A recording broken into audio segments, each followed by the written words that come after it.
Vous écoutez Alger Chaîne 3, le journal. Bonjour. Bonjour Hadjar, bonjour à tous. Dans l'actualité, l'intégration de plus de 82 000 enseignants, la décision entérinée hier en Conseil des ministres présidé par le chef de l'État. Retour sur les autres décisions dans le journal. Un projet de loi criminalisant la colonisation est en préparation à l'APN, une commission ad hoc chargée d'élaborer le texte installé. La classe politique salue l'annonce par le président de la République d'ouvrir un dialogue national fin 2025, début 2026. Et les médias français ont largement repris et commenté les déclarations du chef de l'État concernant les relations algéro-françaises en crise orchestrées par l'extrême droite française. L'agression sioniste contre Gaza a fait près de 700 martyrs et des centaines de blessés depuis le 18 mars dernier. Et puis les associations s'activent et se mobilisent pour offrir des habits neufs aux enfants. À l'occasion de Eid al-Fitr, 800 orphelins en ont bénéficié. À suivre un reportage. Football, tous les billets pour le match Algérie-Mozambique demain à Tizi Ouzou ont été écoulés. Bonjour à tous. D'importantes décisions annoncées hier en Conseil des ministres présidé par le chef de l'État, Majid Tebboune. Il s'agit notamment de l'intégration de plus de 82 000 enseignants dans les 3 paliers de l'éducation nationale. Et en prévision de l'Aïd al-Adha, l'importation d'1 million de têtes de moutons a été adoptée. Linda Bouadma.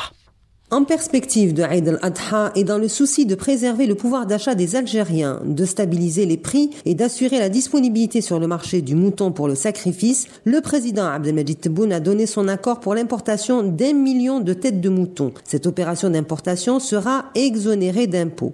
Dans le même sillage et en direction de la diaspora algérienne et fidèle à ses promesses répétées à chaque occasion, le président a instruit pour la réduction de 40% du billet d'Air Algérie, quelle que soit la provenance, ce qui permettra aux Algériens de venir passer les fêtes de Eid en famille. Autre dossier traité, celui de l'intégration des enseignants contractuels. Nous assistons à l'opération de régularisation la plus importante de ces dernières années. Le président a instruit pour la régularisation de plus de 82 000 enseignants, tous paliers confondus. Concernant la menace acridienne aux frontières sud du pays, Abdelmajid Tebboune ordonne de porter le niveau de vigilance au maximum. Ainsi, il faudra élaborer un plan de lutte anti-acridienne à la hauteur de la menace et en coordination avec le ministère de la Défense nationale. Enfin, concernant la production de l'énergie électrique, le chef de l'État demande une feuille de route illustrant la diversité des sources de production de cette énergie dans l'objectif de répondre aux besoins du marché national et celui de l'export. Le Conseil des ministres s'est penché également sur les moyens de lutte contre la drogue. Le président de la République appelle à l'adoption d'une approche globale de lutte contre ce fléau, à commencer par la sensibilisation, le traitement, puis en prenant des mesures coercitives et en imposant les sanctions les plus sévères contre les trafiquants et les consommateurs de drogue. L'importation de bétail en prévision de l'Aïd al-Adha, une mesure qui a pour objectif la stabilité des prix et la préservation du cheptel, une mesure saluée. Rimbo Kadou.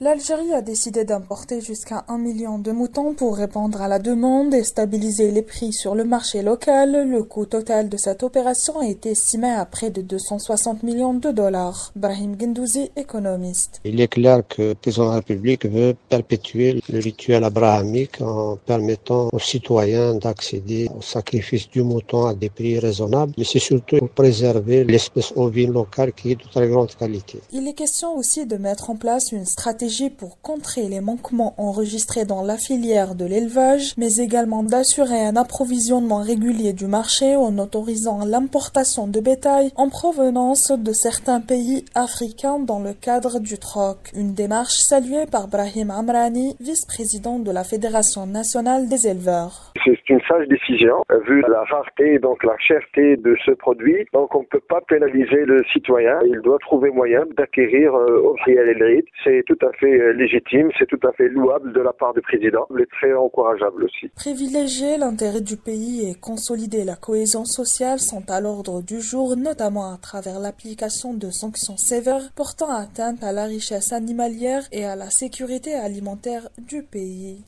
Et dans l'objectif de stabiliser les prix des fruits et légumes, la société Magro va acheter directement aux agriculteurs et devra développer les chambres froides. C'est ce qu'a annoncé hier le ministre du Commerce intérieur. Taïb Zitouni a abordé également le dispositif spécial Eid al-Fitr. Il a annoncé la mobilisation de plus de 54 000 commerçants pour assurer la permanence. Une nouvelle application mobile sera également mise en service afin d'aider les citoyens à localiser les services ouverts et signaler les manquements.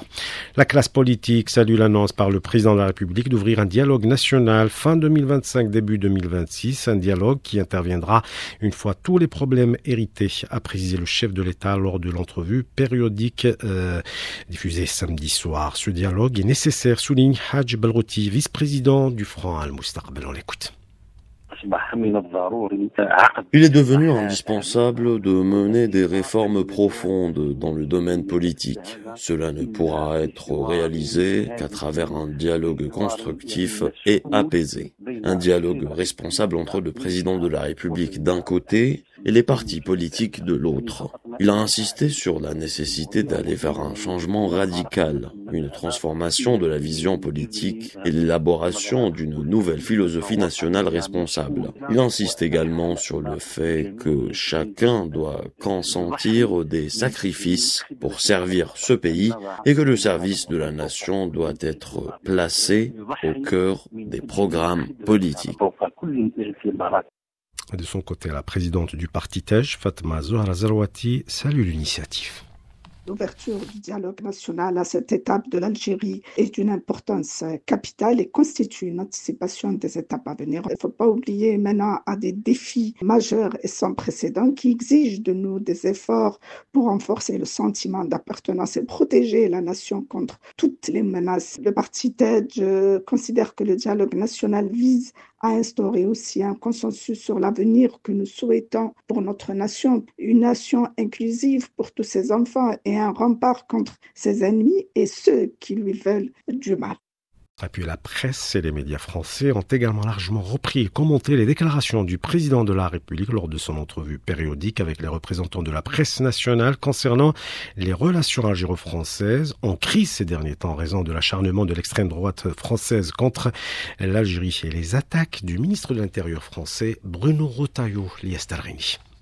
L'agence France Presse et plusieurs journaux ont largement relayé ses propos mettant en avant son appel à la sagesse et sa volonté de traiter directement avec Emmanuel Macron. Les médias français ont souligné la fermeté du président Tebboune qui qualifie cette crise de totalement artificielle, un positionnement qui a particulièrement retenu l'attention, d'autant plus qu'il insiste sur le fait qu'Emmanuel Macron reste son interlocuteur principal pour toute résolution du différend. Les réactions ont également mis en avant la confiance affichée par Tebboune envers son ministre des Affaires étrangères Ahmed Attaf, chargé de gérer ce dossier. Certains médias ont rappelé que la diplomatie algérienne voit dans cette crise une manœuvre orchestrée par l'extrême droite française, une thèse déjà évoquée dans plusieurs communiqués officiels. Autre point largement couvert, la position du président algérien sur le rapprochement entre Paris et Rabat concernant le Sahara occidental. Si Tebboune affirme que cela ne dérange pas l'Algérie, il dénonce cependant une mise en scène qui, selon lui, gêne les Nations Unies et la légalité internationale. Enfin, les médias français ont relevé un autre passage du président algérien, reconnaissant qu'il existe des Français qui aiment et soutiennent l'Algérie, un élément qui nuance le climat de tension diplomatique entre les deux pays. La autre réaction, celle de l'écrivain algérien Yasmina Khadra. L'agressivité dont fait preuve ces dernières semaines, tout particulièrement le ministre de l'Intérieur français Bruno Retailleau à l'égard de l'Algérie, reflète une profonde crise intérieure qui secoue depuis quelques années. Les différents gouvernements français soutiennent Yasmina Khadra dans une tribune publiée dans le journal L'Humanité. Selon Yasmina Khadra, ce qui se passe sur le plan politique en France trahit une profonde crise intérieure que les gouvernements successifs de ces dernières années tentent de déplacer de son véritable contexte. L'écrivain pointe le malaise dans lequel se trouve actuellement un gouvernement français ayant fait appel à des ministres faillitaires. Fin de citation. La criminalisation de la colonisation, un projet de loi est en préparation à l'APN. Une commission ad hoc chargée d'élaborer le texte a été installée hier et elle est composée de représentants de tous les groupes parlementaires. Maïssa Smaïl. Le dossier de la mémoire, inaliénable et imprescriptible, demeure au cœur des préoccupations des autorités afin qu'il bénéficie d'un traitement juste, rétablissant la vérité historique des crimes commis par la France coloniale. Brahim Bourali, président de l'Assemblée populaire nationale. La question de la mémoire pour notre pays n'est pas un moyen de pression ou de chantage, mais plutôt par fidélité aux immenses sacrifices endurés par l'ensemble du peuple algérien. C'est aussi un devoir moral et historique visant à rétablir la vérité des crimes. Une commission spéciale, rassemblant toutes les tendances politiques, est officiellement mise en place pour rédiger une loi criminalisant le colonialisme. Elle aura les moyens nécessaires pour accomplir remplir sa mission et pourra s'appuyer sur l'expertise d'historiens et de juristes spécialisés dans les crimes coloniaux commis entre 1830 et 1962. Le législateur algérien s'est engagé dans la criminalisation de la colonisation avec 5 propositions de loi couronnées par la création d'une commission spéciale dont les membres sont chargés d'élaborer une proposition de loi à cet effet. Le député Mziane Djouzi, membre de la commission. Je représente la commission de l'UFLN. On va essayer de faire le nécessaire pour que la République française doit reconnaître ces massacres, une fois pour toutes. Le président de l'Assemblée populaire nationale a affirmé que tous les moyens nécessaires seront mobilisés pour mener à bien cette mission. La commission pourra s'appuyer sur l'expertise d'historiens et de juristes spécialisés dans les crimes coloniaux commis entre 1830 et 1962. Compte rendu signé Maïssa Smaïl. Dans le cadre des efforts de l'Algérie pour renforcer sa coopération avec les pays africains, le ministre de l'Énergie effectuera une visite de travail de 2 jours à Addis Abeba. Mohamed Al-Qab sera accompagné d'une délégation de haut niveau comprenant les PDG des groupes Sonatrach, Sonelgaz et les représentants des entreprises nationales. La coopération dans les domaines des hydrocarbures, les mines, les énergies renouvelables sera au centre des discussions avec les responsables éthiopiens. L'Afrique, des valeurs fortes et un avenir commun, c'est le thème de la rencontre organisée hier par l'Observatoire national de la société civile, une initiative qui vise à structurer une approche concertée et multidimensionnelle pour la prévention et la lutte contre le terrorisme. Ibti Halatoun.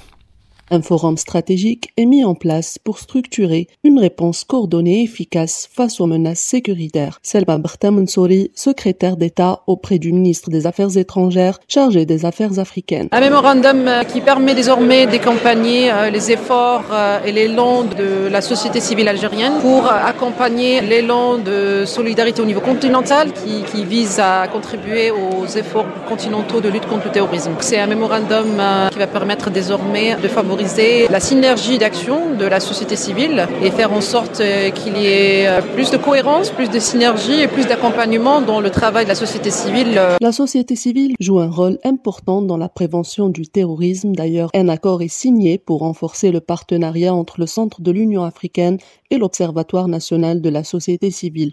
Mounir Idriss Lalali, directeur du Centre de l'Union africaine et de lutte contre le terrorisme. L'accord met en lumière 5 grands domaines de coopération. Le premier domaine est l'engagement de la société civile dans la prévention et la lutte contre l'extrémisme violent. Le deuxième domaine porte sur la promotion des initiatives africaines. Le troisième domaine concerne le renforcement des capacités et de la formation. Le quatrième domaine de coopération est centré sur la recherche et le partage de connaissances. Et enfin, le 5e domaine se concentre sur la sensibilisation et la communication stratégique. À travers ces initiatives, l'Algérie confirme son engagement indéfectible pour une Afrique souveraine, solidaire et résiliente, en plaçant la société civile au cœur des stratégies de prévention et de sécurité. En Palestine occupée, au moins 5 Palestiniens sont tombés en martyrs hier dans une nouvelle frappe de l'armée d'occupation sioniste à Rafah et Khan Younes dans la bande de Gaza. Les autorités palestiniennes de la santé ont indiqué que 673 Palestiniens sont tombés en martyrs, 1233 blessés depuis le 18 mars, date de la reprise de l'agression sioniste. Et l'ONG Médecins sans frontières dénonce la situation extrêmement précaire des Palestiniens déplacés par l'armée d'occupation israélienne dans le nord de la Cisjordanie occupée. Au Maroc, la politique de normalisation avec l'entité sioniste est catégoriquement rejetée par le peuple. De nouvelles manifestations ayant rassemblé des milliers de personnes ont été organisées dans plusieurs villes du Maroc samedi dernier pour exiger la fin de toute forme de normalisation avec l'entité sioniste et dénoncer la reprise de l'agression génocidaire contre le peuple palestinien à Gaza.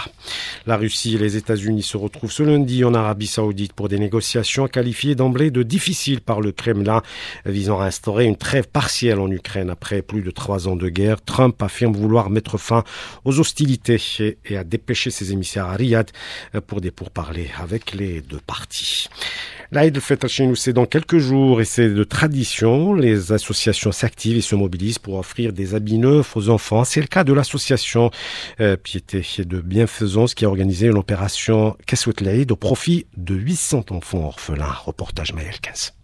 Initiée par l'association Piété et Bienfaisance, l'opération Keswet el-Eid a pour but de mettre de la joie au cœur des orphelins en leur permettant d'être les plus heureux et les plus beaux le jour de l'Aïd qui, traditionnellement, est aussi la fête des enfants. Son président, Fouzi Rabhi. Cette année, nous allons avoir un objectif de plus de 800 enfants. Avec l'aide de tout le monde, on arrive à plus de 200 enfants en espérant arriver à notre objectif. Pour le moment, on se focalise sur les orphelins d'Alger et si Dieu nous le permet, nous allons aussi prendre en charge, comme chaque année, les orphelins de Ain Defla, Boussaada et de Adrar. Les bénévoles de l'association, attentifs aux besoins de ces enfants, en particulier pour le jour de l'Aïd, n'hésitent pas à se dévouer et à multiplier leurs actions afin de les satisfaire. Ce travail me tient vraiment à cœur parce que quand je vois le sourire dans les visages de ces enfants, je sais que j'ai participé, même si avec un petit peu de mon temps, un petit peu de mon effort. On essaye de faire de notre mieux à rendre la joie à ces enfants. On a aussi un système de shopping. L'enfant, il dit un de nos bénévoles. Parole aux enfants, laissons-les exprimer leur joie. Oui, parce que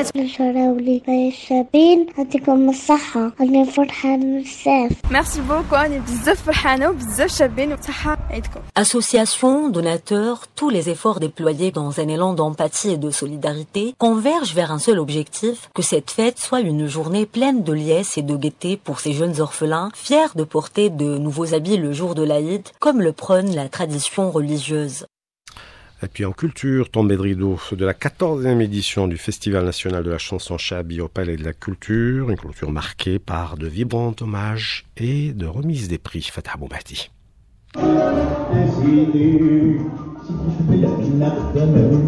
17 candidats venus des 4 coins du pays ont rivalisé de talent pour célébrer ce patrimoine musical. La soirée de clôture a été marquée par la traditionnelle remise des prix, récompensant les meilleurs interprètes de cette édition. Mais l'un des moments les plus forts de la soirée fut l'hommage vibrant rendu à Cheikh Abdelrahman El-Roubi, figure emblématique du Chabi. Et à la surprise et à la joie du public, le maître est monté sur scène pour une performance mémorable. Ému, nous l'avons rencontré après le concert. C'est une très belle soirée, Mabrouk Inch'Allah, avec les candidats qui les jazzou, ils ont reçu leur bien. C'était magnifique, puis moi j'ai clôturé. Lamine Mohamed Marwan, lauréat du premier prix. Je suis totalement ému, je suis très content, alhamdoulilah. Grâce à Dieu et grâce au sacrifice que j'ai mené avec أنا وحبابي والعائلة ديالي والناس اللي وقفوا معايا, j'ai réussi هذه النتيجة. Chabi représente une partie de moi-même. C'est notre culture, c'est mon identité. Zitouni Houssam Eddin, lauréat du deuxième prix. راني فرحان تغمرني الفرحة كما يقولوا. الحمد لله ما كنتش نستنى فيه. العام اللي فات على كل حال كنت جست ما حالفنيش الحظ, ولكن هذا العام فرحت على خاطر كنت داركت الأخطاء تاعي والحمد لله وفقني ربي. Cette édition confirme une fois de plus l'importance du festival dans la préservation et la transmission du Chabi aux nouvelles générations. Et nous sommes à J-1 du match Algérie-Mozambique pour le compte des éliminatoires de la Coupe du Monde. Ça sera demain à 22h, un match qui sera retransmis en direct sur les ondes de la chaîne 3 et les joueurs ont déjà repris le chemin des entraînements hier.